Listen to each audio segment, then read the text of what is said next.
So welcome, everyone. I want to first of all welcome my guest here today, Mr. Roja Dove from Roja Parfums. I'm very glad to have him here with us with the MaxChat Ep.01, the Roja Dove Experience, which will allow us to get to know a little bit more about the brand and the man behind the brand. So say hello to the folks in Fragrance Land. Hello, everybody, and it's really lovely to see you again, Max. It's been far too long. The last time we met up was in Bergdorf Goodman, wasn't it? Yes, it was. I believe it was 2018. How time flies, doesn't it? Wow. Yes, I would have thought it was last year, so time does fly. Incredible. And it was a shame that you couldn't make it to Scent Explore, which happened last November of last year, which was a very, very fun time, an exquisite fragrance experience. And I hope that you can join us, not this year, obviously, because of the COVID situation, but we're definitely doing it in 2021. So I hope to see you here. I'd love that. I just need to get as much notice as possible because my diary always ends up becoming terrible, as many people's do. Of course, I know you're a very busy man. Just so you know, Scent Explore happens every first week in November in New York City, so that way you can mark your calendar and you can grace us with your presence. Great, thank you. Giving you over 8 years, ahead of time here notice. So I really hope to see you. Yeah. So then there's no excuse, Max.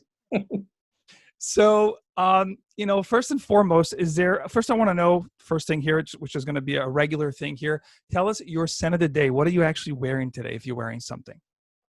I wear Roja Haute Luxe. I always wear it. I never wear anything else. So I always smell the same way. That's your signature scent. Okay. That's my signature scent. And anyone who knows me for this smell. That's fantastic. I love that scent, by the way.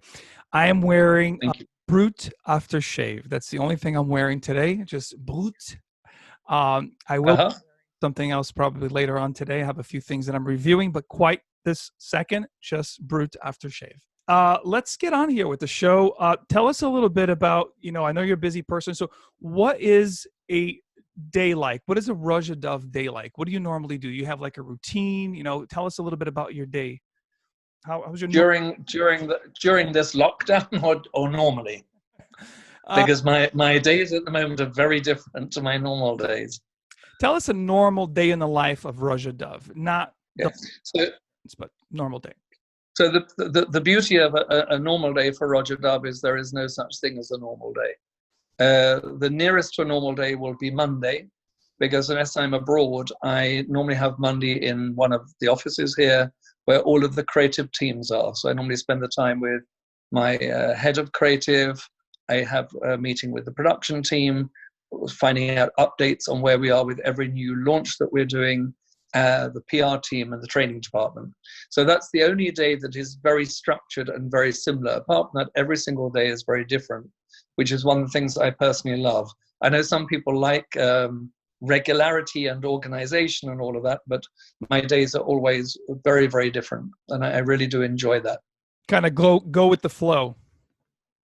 Well, it's I think that my diary normally is fully booked for an up and coming 3 months, so I'm not able to go with that much of a flow. The flow sort of created it. But it is, one week I may be in America. The next week I'll be in the South France. The next week I'm just sitting working on perfume formulas.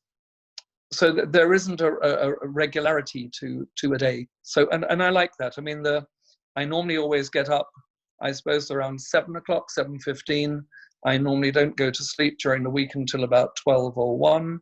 At the weekends, I'm the opposite to most people. I normally go to bed early at the weekend because the week has been late nights.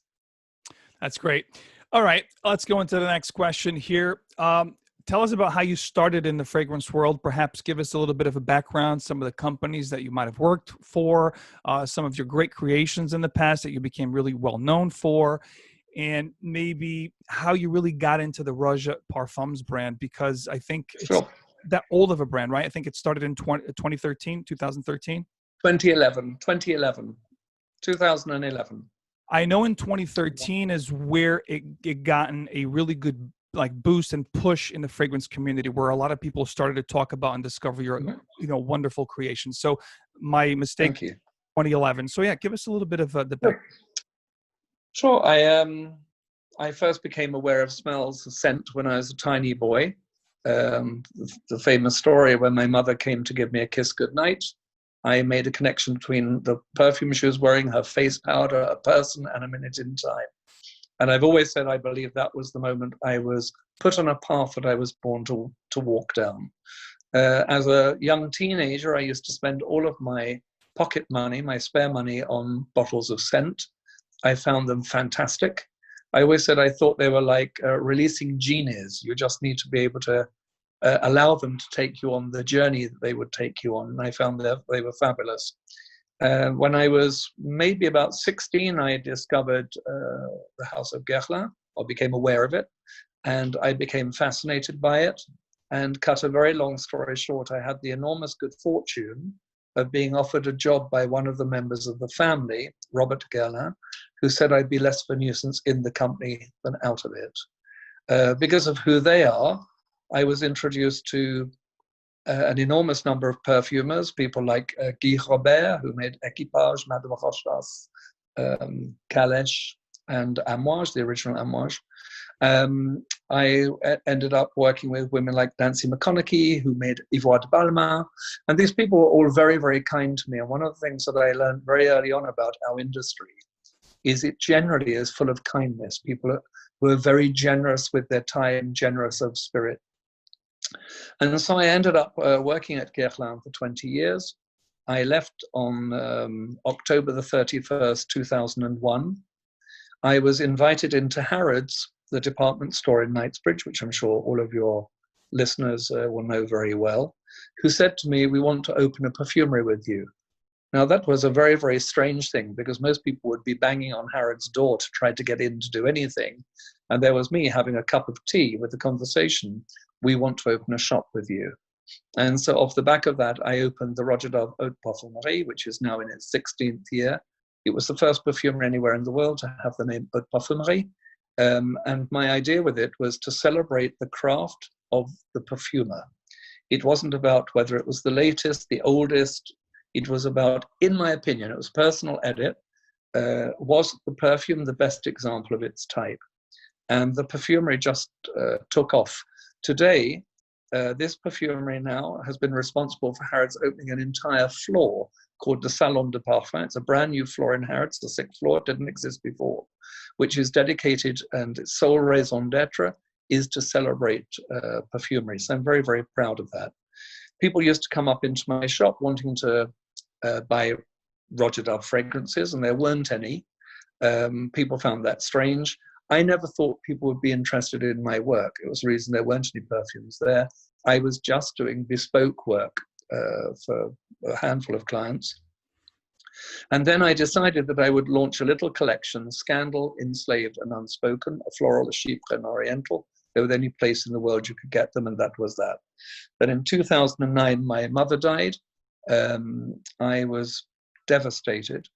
And one evening I was having lunch with a very good, dinner with a very good friend, and she metaphorically slapped me around the face for about 2 to 3 hours, saying, "You have spent your entire life promoting everybody else's work, curating it, and so on. When you're going to do this for yourself?"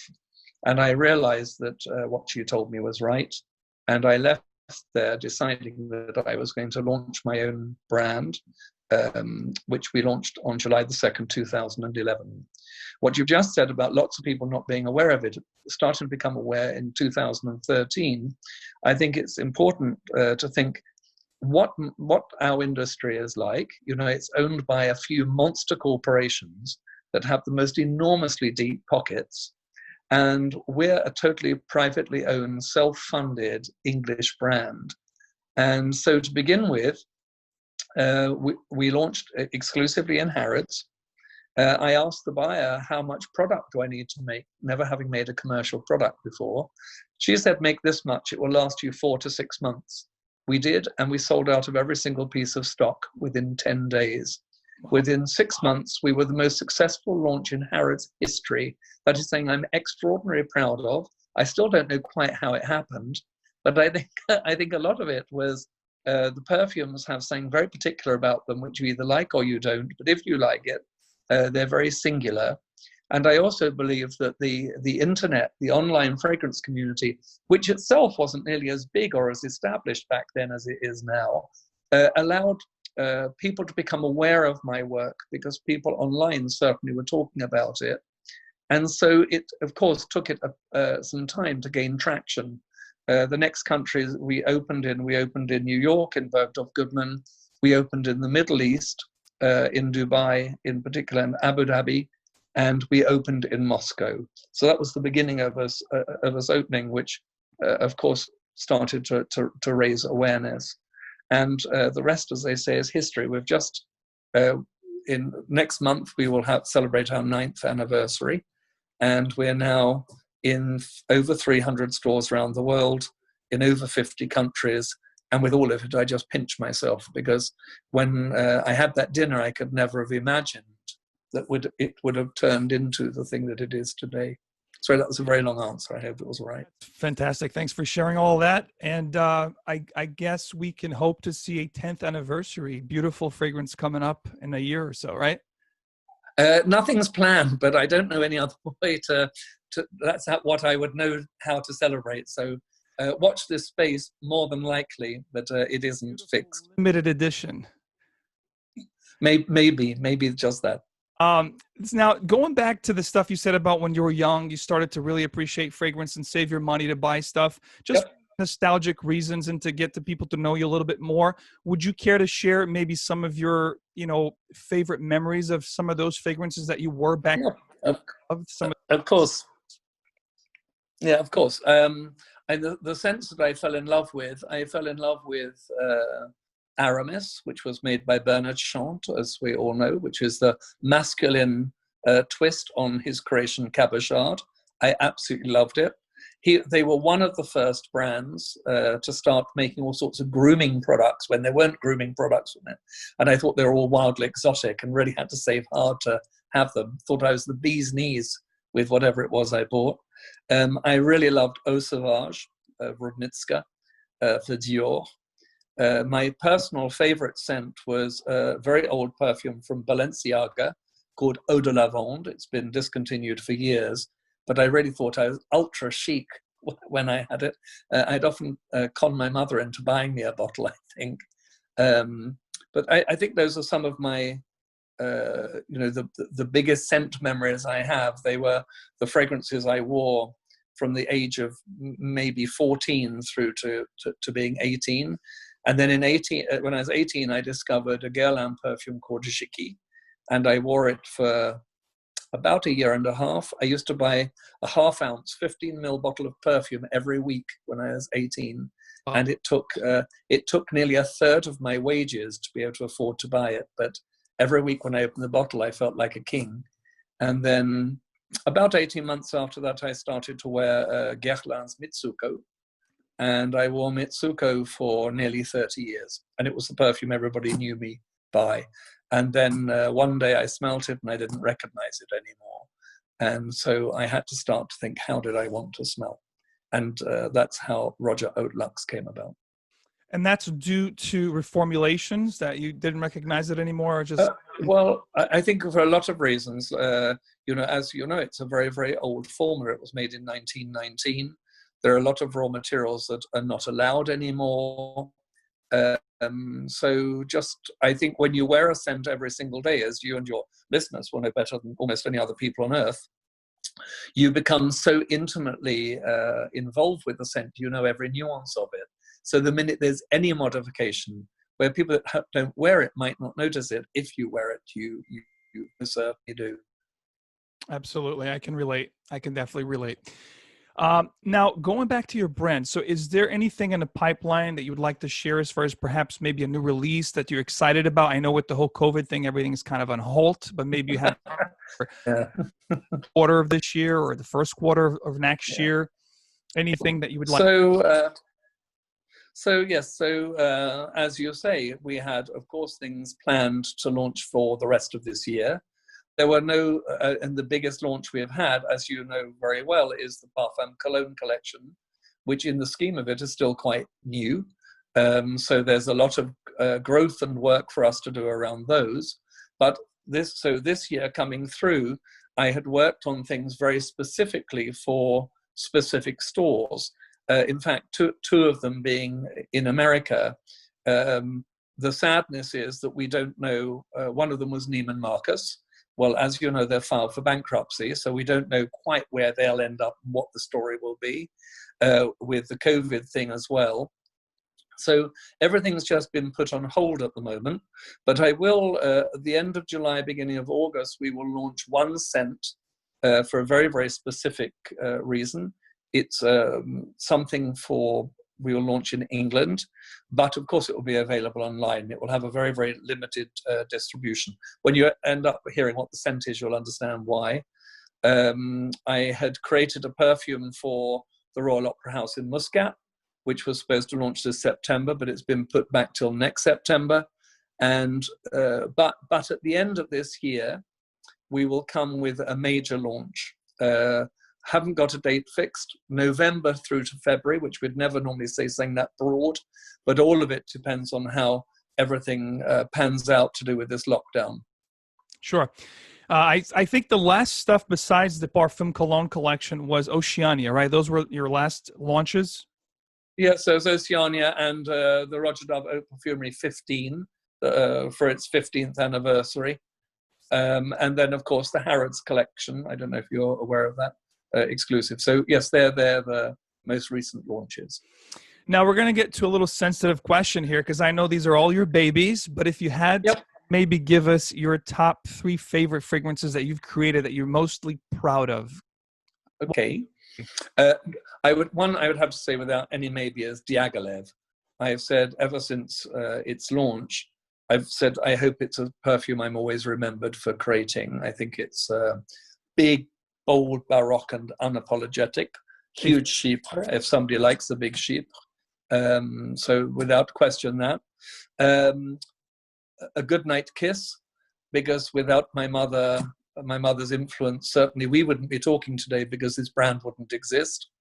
And maybe the Vetiver, because Vetiver I know is a sort of ubiquitous masculine scent, but I think it's subjective, but I think there are very, very few really great Vetivers. I think that very often the earthy, dry leatheriness of the Vetiver is given up for freshness. I think that often the freshness is pushed forward so much that you lose that lovely, earthy, dry mossiness of the Vetiver Accord. So I made the Vetiver for the person I've shared all of my life with. So it was a very important creation for me because I have to smell it all the time. So I wanted to make sure that it was something that I loved and that it was the best thing that I knew how to make as a gift. So I would say these 3. That's lovely. And I love Vetiver. Vetiver and Milk Moss are my 2 favorite notes. And I've done, I think, late last year, a top Vetiver of all time. And Roja's Vetiver was number 1. So, funny. Thank you very much. Thank you, Max. Lovely stuff. Now, your thoughts on 2 very sensitive topics here. Your thoughts on gray market and your thoughts on cloning. How do you feel about that, if you care to share it with us? Yes, well, cloning is, if people could really clone a fragrance and really make it smell like the original, they would have to retail it for the sort of price that the company retails it for. If you look at the cost of the raw materials. So does somebody who thinks that they're walking around with a knockoff Aramis handbag or a knockoff Louis Vuitton bag really think that it is the same as the original thing? I think that it's also interesting with brands like those and objects like those, that in Europe, I don't know about America, but it's actually illegal to own something like that. I know millions of people do, but it's illegal. It's actually illegal to own them. Forget selling them. It's illegal to own them. And they can be in America. People shouldn't be doing it. It's frowned upon, but it's not legal to own. Yeah. Well, in Europe, it is illegal to own, and you can have the thing destroyed. I think that doesn't happen, but in reality, but such is the way of it. As for grey market, I don't know quite what you mean by, I understand the term, but I don't know quite what your definition of the grey market is. Grey market is normally where a brand sells product through the back door, through outlet distribution, which is not the legitimate one, which we don't do. I have a feeling, are you actually referring to that, or you're referring to things that are sold and exchanged, not in a department, in a shop? What I mean by gray market is because it's heavily practiced in the fragrance community, where people want to buy these high priced items, but they're looking to buy them at a very high discount rate, probably 60-70% on average. So instead of going to the brick and mortar store where the fragrance is normally sold, you know, they go to these gray market websites and so forth. Okay. So what I would say is, every time, you know, we as a comparatively small company, it's a very difficult thing for us to police, but be certain we do it. When we see these things coming up on eBay or whatever the route, I think what people need to understand is that they're being sold illegally. They have cost us money to produce them. When I see testers up for sale, we don't sell testers. So where do they come from? Wow. Actually, where do they come from? I think people should really stop to think of that. Where you see, when you buy a Blu-ray disc, if people still buy them, if they're not streaming, you always see a thing right at the beginning saying about counterfeiting is theft. Yeah. Well, if we have to pay for all this stuff, every time somebody takes something like that and sells it, they are stealing from us indirectly. So it means all the employees we have, that we have a duty to, you know, they all have their own commitments, they have mortgages or rent to pay, families. Every time that something is taken from us and sold that way, it has taken from us being able to provide for the team that work for us. And I'm sure most people don't think of that. They just think, oh, it's a deal. We get loads of things also where people write into us saying, I've bought this and it doesn't smell. Well, sometimes we ask people to send things, or sometimes people do just send stuff to us, and it's fake. You know, it's a copy, it's fake. And it's very difficult because they end up getting in contact with us and expecting us to sort it out. How can we? And why should we? Because it's nothing to do with us. So I think that it's a very, very big topic. I think that people should try to think of the bigger picture of it. One of the things that I think is great with the online community, the thing of how people do decants and share as a way of getting things, because that I think is legitimate and fair, if you like. But people who deal in, trade in the things that we mentioned earlier, I have very, very little time for, because I think the things that normally come through an incorrect route. That is me being wildly diplomatic and polite. I agree with 100%. It's about integrity, credibility, and definitely wearing something that you know where it's coming from. I agree with you 100%. Totally. Well, I think, sorry, there's another thing with it, which is safety. As you know, there is such enormous legislation protecting our industry, like IFRA and the European Cosmetic Regulation, that if somebody is happy to fake something, does the person who buys the fake really think those people care one dot as to the person that puts on their skin's safety? You have absolutely no idea what's inside those bottles. Exactly. So there's that element of it as well. That you could be actually accruing harm to yourself. 100%. Absolutely. Yeah, you have no idea what you're putting on yourself, so it's dangerous, in my opinion. Wide subject, and as the fragrance community continues to grow, it becomes more prominent with this whole, you know, fake stuff, and so it's something to really keep an eye on and a finger on the pulse. So, what advice would you give someone who's looking into starting into the fragrance world? Because nowadays there's so many brands, so many new launches all the time, almost. You know, it can be very daunting and overwhelming. What kind of advice would you give somebody who's just starting and find your fragrance, for example? Well, I would say that the online community is one of the greatest helps.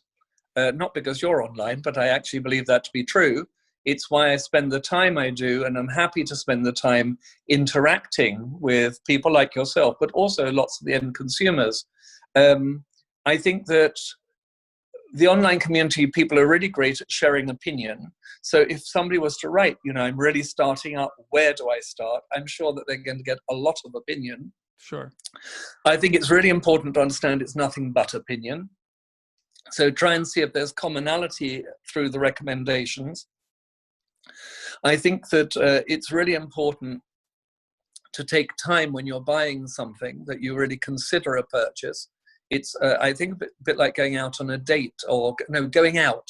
It can be very, very exciting if somebody comes up and starts flirting with you, but it doesn't mean that it's going to end up a lifelong love affair. So spray a scent, wear a scent, sleep in a scent like a lover. You'll only know whether the relationship will work once you spent the night together. But I think the online community is a really good place to start.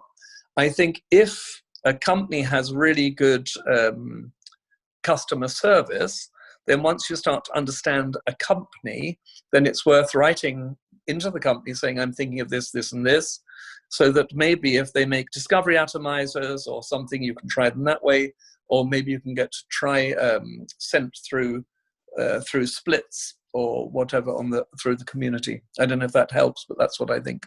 That's a great way to start. So this is for fun now. Do you have a fragrance that maybe you witnessed a reaction or something that was really impacting and strong, and you're like, wow, I can't believe this got this rise out of this person? Maybe a fragrance experience with something that you were wearing and you got somebody's reaction, or maybe you just witnessed that reaction, somebody was actually wearing something. I have a very, very, very good friend who's a perfumer, Rodrigo Flores Roux. Do you know him? Of course. So he's been a friend of mine for years and years. And once I was at a very small drinks party at a friend's home in Manhattan, and he was there with his partner at the time, and I ended up spending most of the evening with my arms propped around them. And the next day, or the one after, I got a message from Rodrigo saying, we woke up in the middle of the night and all we could smell was your perfume, and it was like you were in bed with us. And we've laughed about it forever, because virtually we have slept together through this perfume. So I'd say that's one of a list of perfume stories like that I could tell you. And you were wearing Luxe? No, I was this was years ago, and I was wearing Mitsouko. Okay. All right, so we're at the tail end of our interview here, and I hope you guys have enjoyed it so far. And this is what I like to call the rapid fire, which is something really cool and unique. This will get a chance for viewers and listeners to get to know Mr. Roja himself a little bit more. So describe Roja, the person, in 3 words. Oh, that's a difficult one. I would like to think that I have a sense of fun. I would hope that I'm kind. I would hope I don't take myself too seriously. That's not 3 words, but 3 little answers. That's fine. Favorite color? Purple. Without violet purple. Yeah. Okay. A favorite place? Somewhere called Villa La Trevi, which is in Positano, Italy. It's south of Italy, on the Amalfi Coast. Very nice. Yeah. A music choice? Opera, funnily, opera or classical music? No, I love opera, but I also love people like Billie Holiday, Nina Simone. Like so jazz. Okay. Yeah. A favorite opera and jazz. Opera and jazz. Yes. A favorite dish or favorite food? Morel risotto. Very nice. A drink of choice? A peach Bellini, or rose pouchon tea. I drink more tea than you can imagine. In this lockdown, Fortnum & Mason sent me a delivery of 2 kilos of rose pouchon tea, because I had no idea how long this thing would last for, and I couldn't imagine a day without drinking it. Well, a hobby besides perfumery, something that you enjoy doing and have fun doing? Playing piano. Oh, wow, I didn't know that. Maybe we can put together a show like the actors are doing, an actual live show. I maybe would frighten everybody, but who knows? And what turns you off? Do you have like a pet peeve, something that really hurts you a little bit, like turns you off? Injustice, rudeness, ego.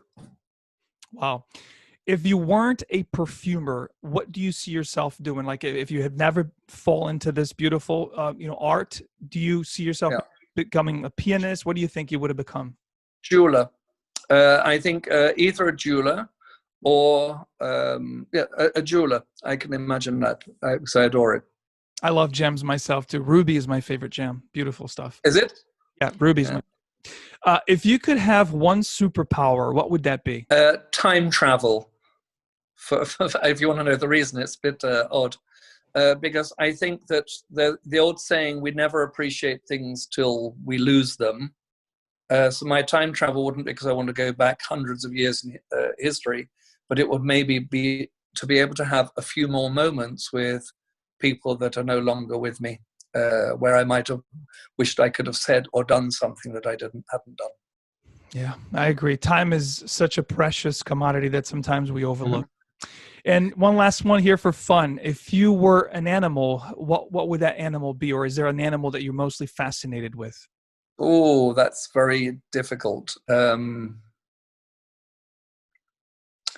Golly, that's a question and a half, Max. I was not having thought of it, and I may be going to wish that I hadn't said this. Most likely something like a cockapoo. Oh, I think that they are warm, friendly, and very loyal. And I would hope that anyone who is a friend of mine would say that I am those things. Whether they do or not, of course, is another thing, but that's what I would hope that they would say. Fantastic. So in closing, do you have something you want to say or leave the fragrance land with, the fragrance world with? Is there like something that you want to share just to say goodbye to? Sure. I would say to everybody, thank you for all the things you do by spending time talking to each other about the fragrances and the brands, for making this world we live in as rich as it is, and making small people, small brands, I mean, who are starting up like mine was, suddenly become accessible and become known. So thanks for all you do. Thank you for listening to me. And thanks to people like you, Max, for bringing the world together, because that is what you do, and it's what fragrance does. Unity in the little more fragrant way. Guys, thanks so much for hanging out with us. Thank you, Roja Dove, again for being here, and we'll see you real soon. And as always, guys, wear what truly moves you, and let's keep things united because we certainly need it. We'll see you guys again real soon. Take care.